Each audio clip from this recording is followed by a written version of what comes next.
Oh, on that lovely note, let's talk about food.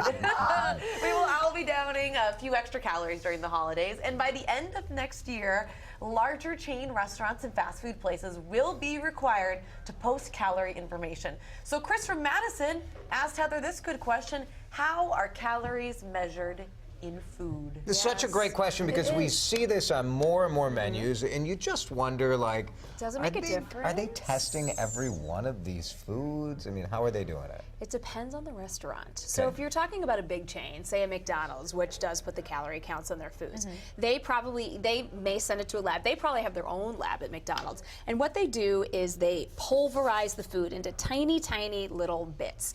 They put it in what's called a bomb calorimeter. Ooh. Sounds kind of fancy. It does, But really what that does is it burns up the food, and then it lets them measure the heat that comes out of burning all that food, because essentially a calorie is a measure of energy.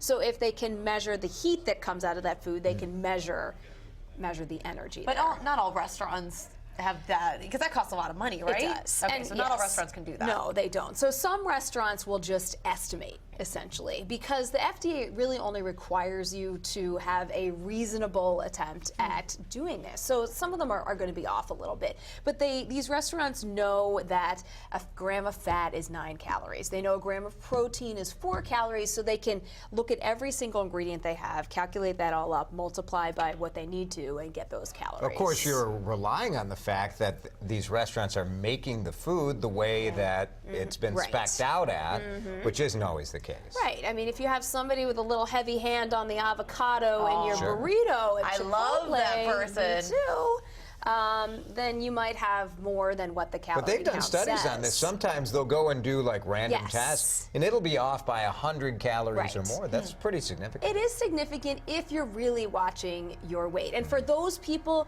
but with the person I talked with who used to work at General Mills, she's now a professor over at St. Kate's, she said you can be off by as much as 20%. And she said that's probably pretty reasonable, just how the serving that makes sizes sense. are Sure. different. Yeah, it makes sense. That, all of that. And you should really anticipate that. I mean, the difference between something that's 800 and 900 calories, my mac and cheese, it's probably not going to make a huge Pretty difference at the minor end of the difference, day. yeah. All right. Well, mac and calories don't count over the next week. No, though. they do. Next For 2 the weeks. holidays, I'm 2 giving weeks, you're everybody fine. 2 weeks. For Christmas. Yeah. Thank you. Yeah.